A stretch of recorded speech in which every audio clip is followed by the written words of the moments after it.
The first liturgy of our parish was served by Metropolitan Anthony of Souroz in 1973 when he came to receive an honorary doctorate from Cambridge University. Following this event, a priest was sent from London to celebrate the liturgy every month. But it was not until December 2000 that we had a fixed place of worship. At this time, our community began to worship in the chapel of Westcott House, an Anglican theological college. This arrangement was only intended to last until the end of 2001, but in fact we worshipped there for another 17 years before moving to our current location at St Clement's Church on Bridge Street. Both Westcott House and our current church were and are shared rental arrangements with our hosts, the Anglicans. Father Raphael Armour was ordained and became the parish priest soon after our move to Westcott House. Our dear Father Raphael fell asleep in the Lord on the 25th of July 2023, having steered the parish for over 20 years.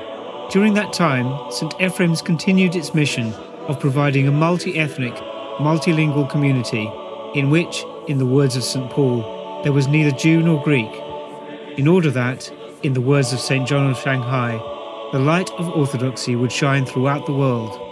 To this day, we say the Our Father in Slavonic, Greek, Romanian and English every Sunday, at a time when ethnic sectarianism is prevalent in the Orthodox Church.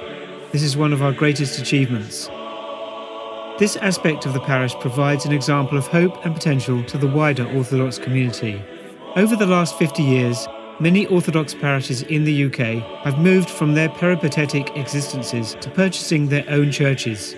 And although we now have perhaps the most secure home to date, it remains a rented church where we must clear up and set up for every service, and in which our services must work around those of our Anglican landlords.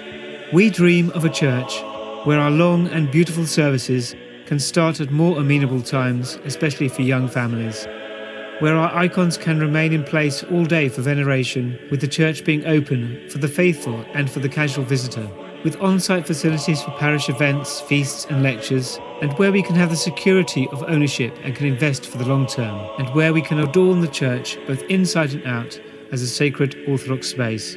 In recent years, we have seen a small but steady stream of young and curious seekers coming to our parish and becoming catechumens.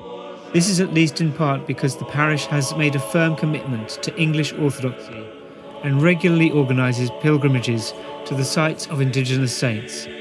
Beautiful icons of local English saints adorn our church. That this is happening in the heart of one of the most famous intellectual powerhouses of the world is inspiring and humbling. How many more could be brought to the faith if we had a permanent building of our own, into which the casual visitor could step to experience the beauty and majesty of Orthodoxy? The Russian Orthodox Church now possesses many tens of churches across the length and breadth of the UK, from Scotland to Devon. Cambridge, with its long history of Orthodox study, is continuing in a rented shared church. For this reason, we are launching a worldwide appeal for our own dedicated church. There are many entry points for those wishing to be a part of this project, from large and small donations to corporates and grants, and of course prayer, which will form no small part of this appeal. Please help us secure a church in Cambridge, UK for all Orthodox Christians, which will shine with the light of Christ as a beacon in the cultural heart of the West for centuries to come.